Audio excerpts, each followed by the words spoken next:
bet that you or a puzzler you know have experienced puzzle panic. Now, you wouldn't have called it that. You might not have been aware that you were experiencing it. And I coined the phrase because I'm working with a lot of puzzlers. And I also see almost daily in Facebook groups, someone is experiencing puzzle panic, and it's a big deal to me because they're disappointed, they're feeling upset, and they're walking away without solving the puzzle that they really had their heart set on puzzling. Now, it's usually because they love the picture and they want to solve it for themselves, or they want to solve the puzzle, frame it, and give it as a gift to someone very special in their life, and not being able to solve the puzzle is distressing to them because they had their heart set on it and they spent money on the puzzle, and it's hurtful. It is hurtful. And the reason it hurts is because the things that you thought about the puzzle change how you feel about the puzzle and the puzzling situation and yourself as a puzzler, and even maybe yourself as a person, because what happens is you start feeling inadequate. And when you say things like, I'm not good enough for this puzzle, or this puzzle is too hard for me, it matters because you're feeling lesser than you were when you walked in, and it's completely preventable. You don't have to overcome puzzle panic. I'm not here to make anyone do anything. First of all, puzzling is meant to be really relaxing and enjoyable, even when it is challenging. It's not meant to be torture. Now, but the reason it's torture usually comes from in here. And if you can become aware of what's going on in your mind, how your feelings follow that, and how the situation devolves from there, you can overcome and even prevent in future puzzle panic.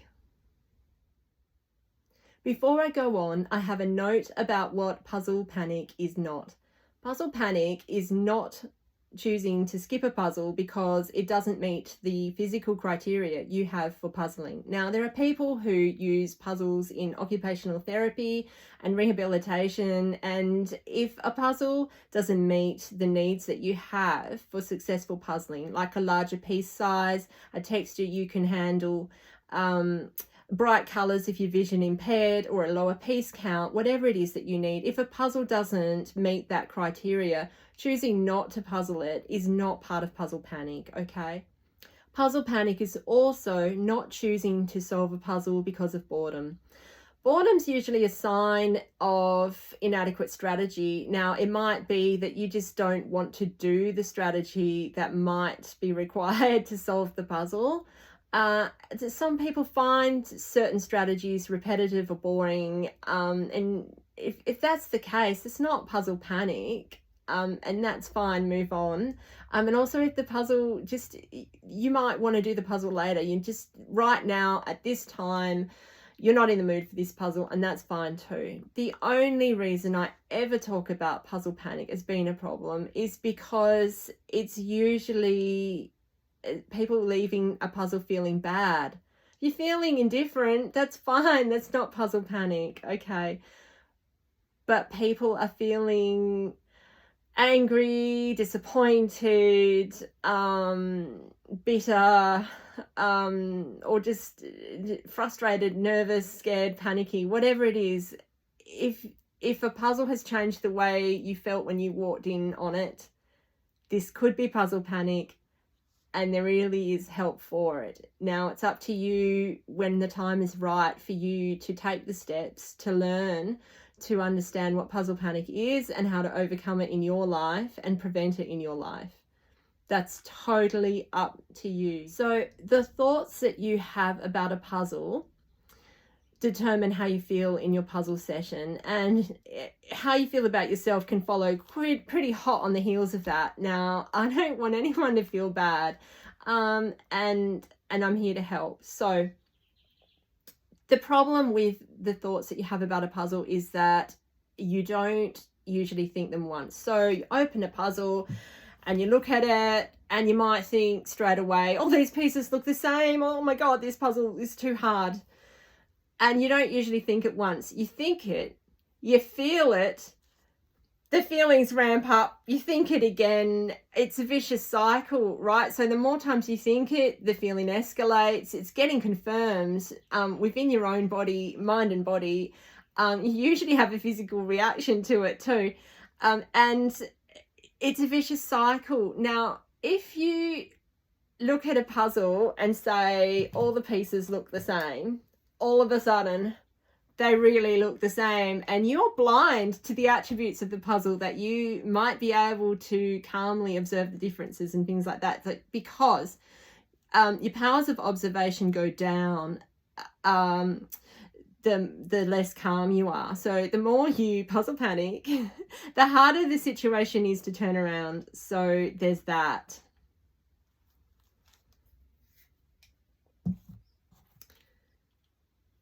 Oh God, I can see again. Right, so I'm going to talk to you about some of the thoughts that people have when they're puzzle panicking. Thoughts that can trigger puzzle panic include negative assumptions about the difficulty of a puzzle, like this puzzle is too hard.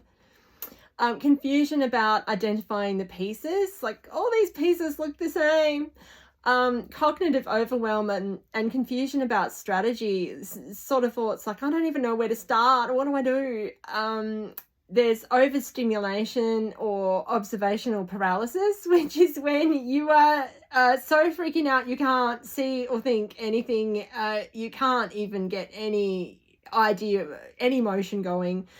You're not really seeing anything. Your brain is in lockdown almost, apart from feeling panic or other negative emotions. And then you start underestimating yourself, and you tell yourself things like, I'm not good enough, which is really not true. You are perfect. You really are. You just haven't understood that you can unlock your mind and calm those feelings right down. And should you decide to, you can find a way through this puzzle. You don't have to. I'm big on saying that. You don't have to, but when you want to and when the time is right in your life, you can try it. And one of the greatest things that follows I'm not good enough is the whole self-blame, recrimination. Why'd I pick this puzzle? Why do I always do this? I'm so stupid for picking this puzzle. I've picked puzzles like this before and I haven't been able to do them. It's all me. I suck. I'm being a little exaggerated there, but people are really overly dramatic when they're criticizing themselves. It's true. So if you've ever done that, be kind to yourself. It's the first step to turning the situation around. It really is.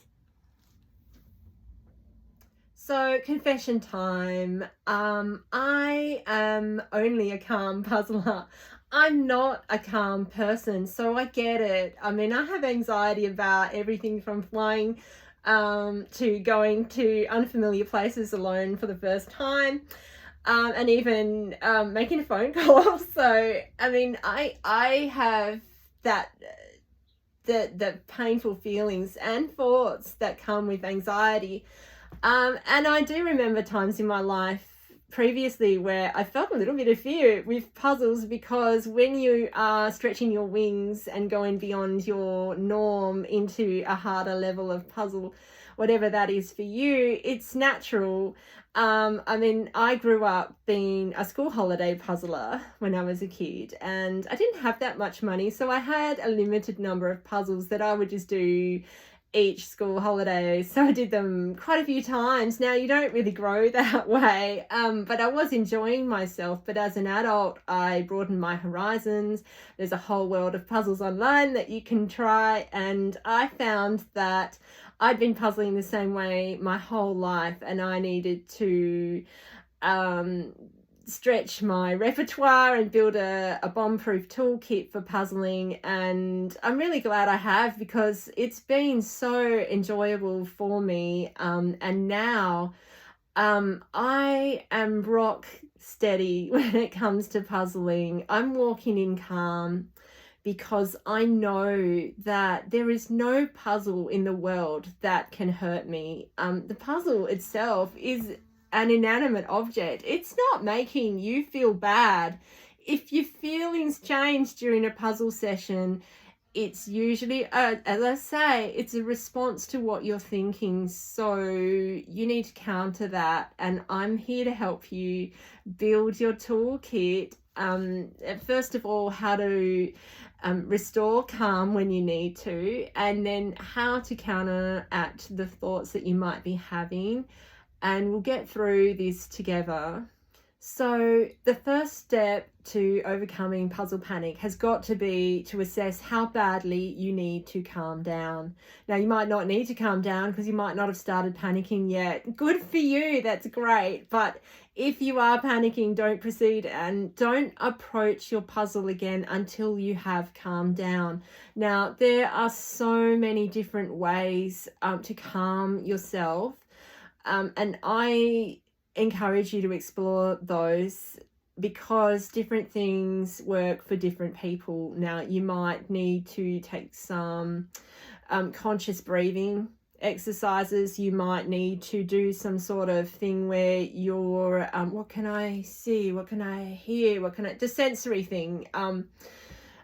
You'll find that online if you haven't already experienced it, but a lot of people are hearing about that now. There's something I can hear, something I can touch, something I can smell, something, that's taking you away from this for a moment, okay? Because you're not going to make any headway until you're calm.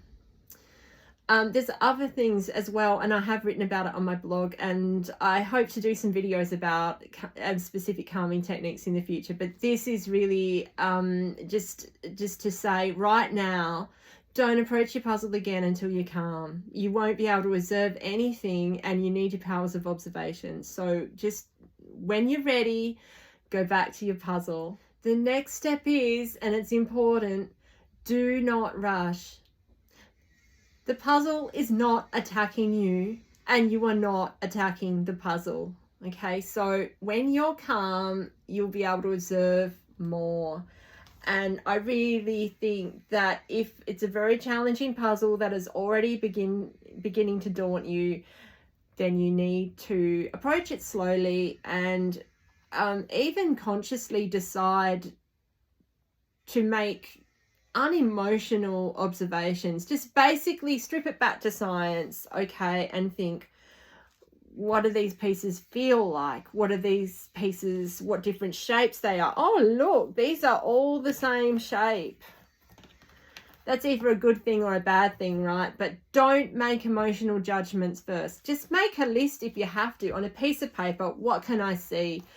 Are the pieces well cut? Are there stripes? Is there sort of signs of different orientation in them? Just make a list. Now, you're not making a list of things that scare you, okay? You're actually just going, if I was a scientist doing an autopsy of a puzzle, oh God, am I morbid or what? But what can you see? And just start thinking about that, because as you make a list, you'll start perhaps after, and even if rereading the list, you'll start to think of some ideas of how you might be able to group the pieces, how you might be able to tackle it. But don't try to decide what to do if you haven't made the observations first. Now, if you're not scared, you might not need this step at all. I'm just saying this might be the first step for a really hard puzzle that's getting the better of you. It's a calm list of what you have been able to observe about the puzzle. It might lead to developing a strategy, and any idea of how to start a puzzle can be really, really helpful to preventing panic. So like I said, when you're calmly observing the puzzle pieces, you might be able to notice how different attributes of the puzzle appear on the actual pieces. Sometimes there is a difference between the puzzle box and the pieces, and you might be able to start to go, well, this is what this piece of ocean looks like. Oh, this one's actually sky. You might be able to tell the different textures and patterns of the pieces. The less you tell yourself they all look the same, the more open you are to spotting the differences, and the differences are there to help you. There are actually clues in puzzles. So calmness rules the day. At any point that you start to feel some stress rising or other negative feelings or thoughts, I want you to counter them immediately with some self-messaging that you are safe and well. And this little thing here isn't hurting you. It's not doing anything really. It's coming from within, and it's totally something you can learn to spot and turn around and make a difference in your life. So learning to counteract your negative thoughts is one of the foundations of overcoming puzzle panic. Now, when you think something like, this puzzle is harder than I thought, I would like you to think of what you would rather say to yourself. Now, it might be, this puzzle is harder than I anticipated, but I can solve it. The more you start telling yourself you can instead of you can't, you're already turning the course of the battle in your favor. And the feeling you have when you say, I can do something, is 1,000 times better than the thought you have and the feeling you have when you say you can't do something. Because when you can't do something, you feel, you can. Do you want to? Over time, you will find a shift from having to counteract negative thoughts to straight out not thinking them in the first place. You'll be thinking and feeling more positively. It comes with practice and experience. So when you're calm and you've calmly observed your puzzle and you've begun to counteract your negative thoughts, you might be ready to start working on the puzzle. Now, there's no hard and fast rule of how to start a puzzle. The right way, if you ask me, is always the one that you can see and understand. And it's different what you can see and understand from another puzzler. And your approach might be different for different puzzles.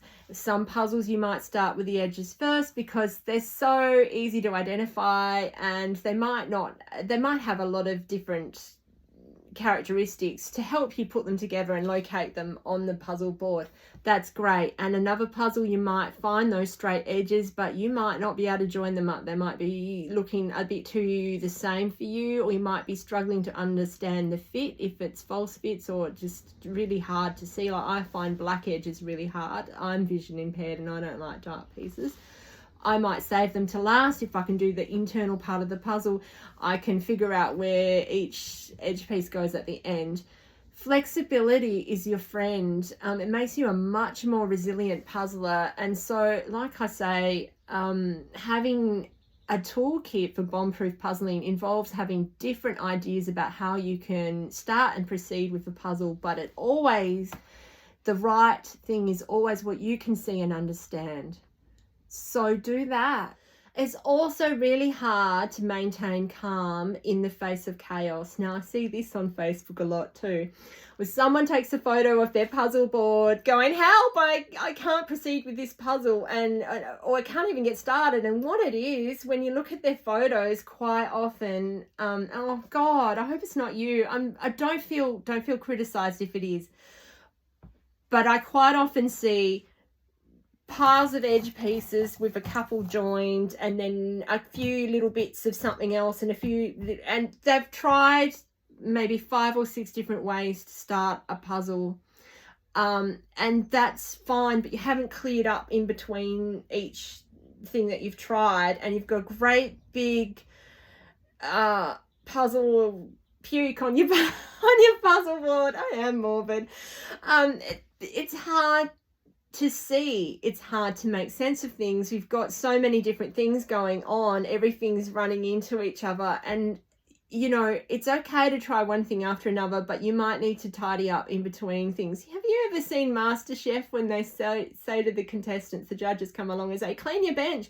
Now, it's not for hygiene reasons. It's because there is a danger of fucking up when you've got so much going on. You're going to get confused, you're going to get stressed. You need to be simple and ordered if you can. It goes hand in hand with being calm. Now, it doesn't matter so much if you're not scared of the puzzle and you're doing well, especially in a puzzling competition. There's no time to sort or do anything. It's just go for it. So that's fine. But if you are struggling with a puzzle, you might need to tidy up. So organize your pieces in the way that is calming and practical for you. I personally get overwhelmed by trays of pieces all lined up, hundreds of them like this, either by color or size and shape, whatever it is. I can't find anything that way. Now, for me, I'd rather have this and put a few pieces in my hand when I'm working on a specific part of the puzzle, and go through and look at a piece at a time and find it. And if I can't find it yet, put it over there. Now, that might be the very worst thing for you. It's finding your calm, what makes it easier for you, that matters. So I'm not here to tell you exactly how to solve a puzzle. I'm here to help you overcome puzzle panic. So in my blog posts, my coaching sessions, and my future videos, I will be covering some specific techniques for calming so that you can explore those yourself. And I will also be doing some videos about the different strategies I have in puzzles, because I want to show you how having a diverse range of approaches to puzzles means you're less likely to strike a puzzle that is overwhelming to you, because you can look at a puzzle and go, right, for this puzzle I'm going to try this way. Whereas if you only have one way of puzzling, you're going to run into puzzles now and then that are going to be nearly impossible. I don't like to say impossible, but if you're going to run into panic and quit, then yeah, you're really not going to solve that puzzle. So just for fun, I will show you some of the ways that my puzzling approaches have changed over the years, and how that has led to me never feeling that catastrophic fear anymore. I really know that the harder the better. I want it to be challenging, and I love figuring out how I'm going to approach different puzzles, and I love that I don't do the same thing all the time now, because it keeps life interesting. But you have to get past the puzzle panic till you get to that point. Otherwise, you don't get to experience that. So when the time is right in your life, it might be time to smash through that puzzle panic, and I'm here for it.